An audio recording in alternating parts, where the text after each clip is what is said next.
Ya, en este ensayo abordamos la sentencia del Tribunal Constitucional del Perú sobre la destitución del alcalde de Canchaque Piura en el año 2004 por el caso de nepotismo.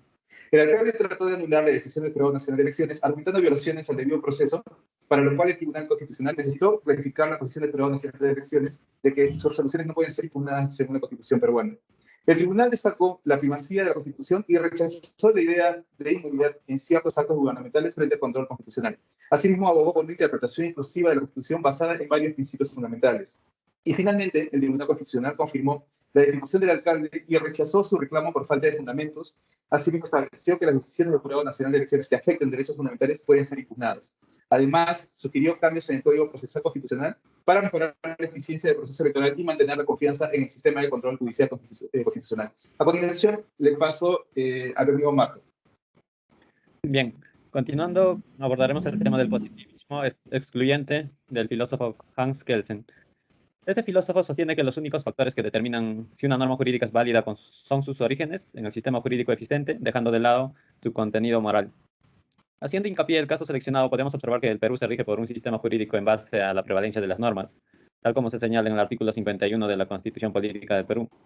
Ahora bien, si observamos el expediente número 5854 del 2005 y la observancia de interpretación de los artículos 142 y 181 de nuestra Carta Magna, encontramos que se establece la inapelabilidad de las decisiones que son emanadas por el Jurado Nacional de Elecciones. Al respecto surge la discusión si las demás decisiones gubernamentales se encuentran sujetas a la aplicación de la Constitución. Estas decisiones del jurado no deberían estar excluidas del control constitucional.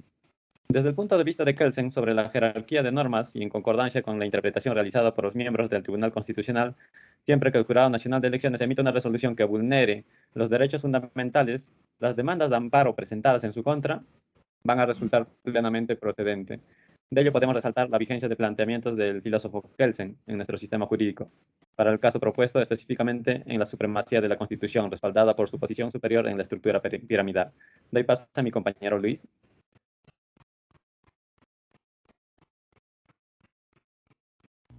Gracias, compañero. Continuando con la exposición, desde el pensamiento positivista y filosófico de Herbert Hart, Hart plantea que existe una gran distinción entre lo que es derecho y lo que es moral, donde el derecho es objetivo y externo y la moral es interna. Asimismo, según Herbert Hart, el derecho es una orden respaldada por amenazas, mas no una obligación. Hart tiene una definición precisa de derecho, en donde los que son analizados para el lector se crea una propia definición del derecho. Hart plantea tres preguntas importantes para que el propio lector pueda plantear una definición precisa de lo que significa derecho. Estas son: ¿en qué diferencia el derecho de las órdenes respaldadas por amenazas y qué relación tienen con ellas? Asimismo, ¿en qué se diferencia la obligación jurídica de la obligación moral y qué relación tiene con ella? Y posteriormente, ¿y qué son las reglas y en qué medida el derecho es una cuestión de reglas? Estas interrogantes las planteamos en las tres tesis que plantea Herbert Hart, las mismas que las vamos a diferenciar y encontrar en el caso propuesto por este grupo sobre la sentencia del Tribunal Constitucional que trata sobre la destitución del exalcalde del distrito de Canchaque, Lizana Puelles. Analizando el caso propuesto desde el pensamiento positivista e incluyente de Herbert Hart y de acuerdo a sus tesis planteadas, tenemos como primera tesis de las fuentes sociales que el derecho solo tiene como fuente la voluntad de sociedad de carne y hueso. Es decir, de acuerdo a la sentencia mencionada, se cumple con la tesis indicada toda vez que la sentencia concluyó y confirmó la destitución del alcalde de Canchaque. Solicitud de vacancia que en principio fue presentada por un ciudadano del mencionado distrito. Asimismo, tenemos la tesis de discrecionalidad.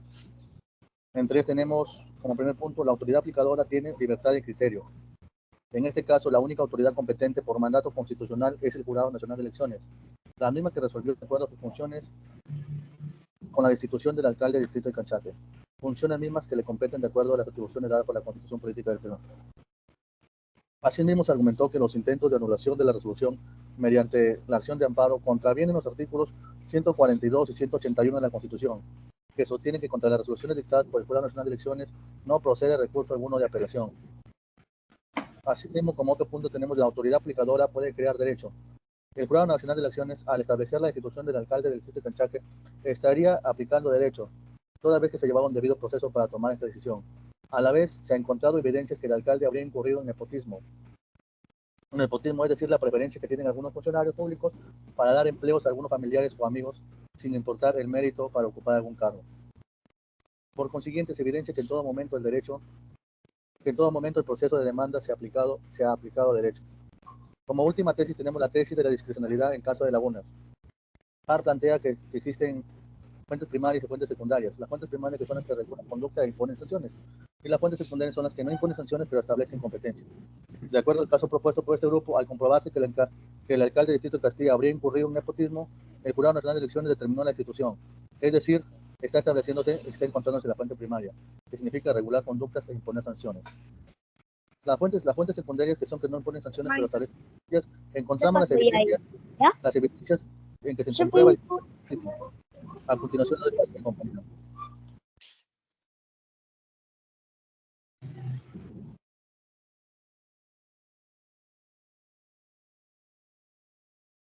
Continuando con la exposición, desde el positivismo crítico de Ferrajoli, para el caso en cuestión, la aplicación del positivismo crítico de Ferrajoli habría destacado la necesidad de proteger el derecho al debido proceso, que el demandante alega que se ha violado. La ley, como garante de los derechos fundamentales, debe seguirse rigurosamente en todos los procedimientos judiciales, y cualquier desviación de la norma legal podría entenderse como una violación del derecho al debido proceso. La decisión del Tribunal Constitucional de rechazar la interpretación aislada de los artículos 142 y 181 de la Constitución peruana demuestra la idea de Ferrajoli, que las disposiciones constitucionales no pueden interpretarse de forma aislada y deben verse en el contexto de la Constitución en su conjunto.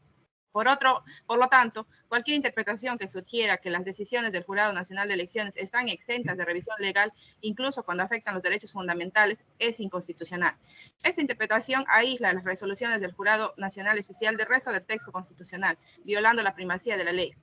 Ferrajoli defendería el control constitucional porque, según su teoría, cualquier decisión que afecte a los derechos fundamentales debe estar sujeta a revisión legal. Por último, también apoyaría la visión del Tribunal Constitucional de que los tratados de derechos humanos y las decisiones de los tribunales internacionales de derechos humanos deben incorporarse al derecho interno, reforzando la supremacía de la ley y el papel central de los derechos fundamentales en la teoría jurídica de Ferrajoli. Doy pase a mi compañero Edgar. Muchas gracias, Kerly. Continuamos con el realismo jurídico de Rawls y su apartamiento del positivismo. Alf Rawls, jurista y filósofo danés, fue un exponente principal del realismo jurídico que desafía el positivismo jurídico tradicional, a diferencia de la perspectiva positivista que ve el derecho como un conjunto de normas formales. Rawls enfatizó el aspecto social y empírico del derecho, considerando las normas jurídicas en relación con sus efectos prácticos en la sociedad y el comportamiento humano. En este caso, la decisión del Jurado Nacional de Elecciones de destituir al alcalde se basó en una interpretación de la ley que predecía que no sería impugnada con éxito en los tribunales. Sin embargo, el Tribunal Constitucional del Perú, al interpretar la Constitución, afirmó que la decisión del Jurado Nacional de Elecciones podría ser objeto de revisión, lo que desafió esta predicción. Voy a dar pase a mi compañero William para que continúe. En conclusión, el análisis del caso de destitución de este alcalde distrital en Perú evidencia la complejidad de interpretar y aplicar la ley en estado constitucional, destacando la necesidad de balancear la autonomía electoral con los derechos fundamentales y el debido proceso. Se presentan diferentes enfoques jurídicos para entender el caso. Kelsen destaca la supremacía y coherencia de la Constitución. Por otro lado, Hart promueve la flexibilidad y creatividad judicial. Y las teorías de Ferrajoli y Ross resaltan la importancia de los derechos fundamentales, la justicia social y la relevancia de factores sociales en decisiones judiciales. Todas las teorías concuerdan que la supremacía de la Constitución es una norma vinculante, reforzando la importancia de la coherencia, la interpretación integral y la protección de los derechos. En resumen, el análisis destaca la necesidad de un enfoque riguroso en interpretación y aplicación del derecho, equilibrando la autonomía electoral con la garantía de los derechos fundamentales y el debido proceso. Gracias.